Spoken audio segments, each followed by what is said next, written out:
Solution বুক থেকে কি শুধু আমার সেটের প্রশ্নই সলভ করব নাকি অন্য সেটগুলোর প্রশ্ন সলভ করতে হবে? চমৎকার প্রশ্ন। হ্যাঁ, কারণ উদ্ভাসের যুগান্তকারী যে আয়োজন, ওই জায়গা থেকে সে জানতে চাইছে। হ্যাঁ, আমরা যখন প্রশ্নটা করি স্টুডেন্টদেরকে বলব, আমরা তো ৪ টা সেট করি। তো ৪ টা সেট থেকে ধরো ৪ টা ১৫ করে ৬০। সে যখন পরীক্ষা দিল, সে ১৫ টা প্রশ্নের পরীক্ষা দিল। কিন্তু আমরা যখন তাকে সলিউশনটা দিলাম, সবগুলো সেটের দিলাম।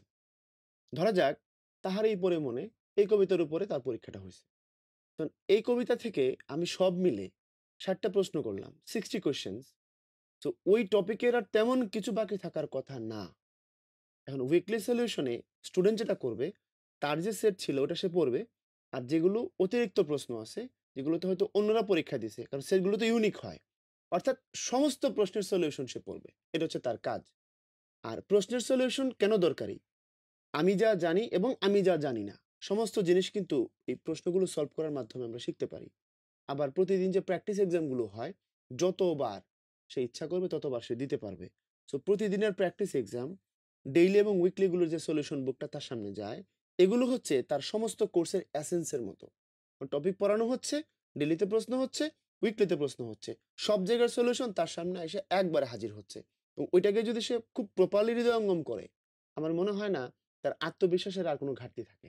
ডেফিনিটলি অ্যান্ড আমরা যেভাবে প্রত্যেকটা ব্রাঞ্চে টাইম ওয়াইজ যেভাবে ইউনিক সেটের প্যারালাল প্রশ্ন করে থাকি, প্যারালাল গুলো আবার আমরা টপিক ধরে ডিফিকাল্টি লেভেলে যেমন প্যারালাল করি অ্যান্ড আপনি ডেইলি উইকলির কথা বললেন। এরপরে তো আবার মান্থলি এক্সাম আছে, পেপার ফাইনাল পেপার আছে, আবার final, final subject final, subject final আছে, তারপরে মডেল টেস্ট মডেল আছে, টেস্ট আছে। হ্যাঁ। মডেল টেস্ট আছে।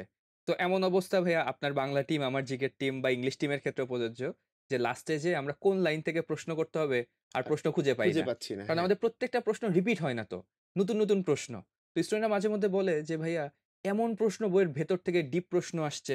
তোমার যদি লাইন বাই লাইন পড়তে হয় তাহলে ডিপ প্রশ্ন তো আসবেই। 100%। একটা কবিতা থেকে যদি একটা প্রশ্ন করতে বলা হয় তাহলে আপনি কিন্তু সহজ প্রশ্ন করতে পারেন।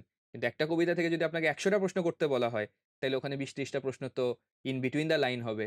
ডেপথ থেকে আসবে যেটা তার মানে কাছে কঠিন একটা মনে হইতে পারে। স্টুডেন্টকে স্কয়ার প্রিপারেশন দেওয়ার জন্যই কিন্তু আমাদের এই প্রচেষ্টা থাকে। সো আমার ডেফিনিটলি। অনুরোধ থাকবে, যখনই তার কাছে সলিউশন বুক যাবে, সমস্ত কিছু সে A to Z পড়ে ফেলবে। এটা তার কাজ।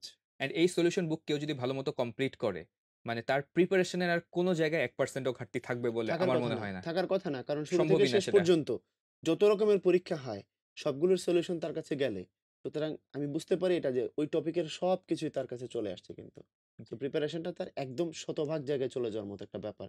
যদি সে সলিউশন বুকগুলোকে ঠিকঠাক শেষ করে। অবশ্যই ভাইয়া।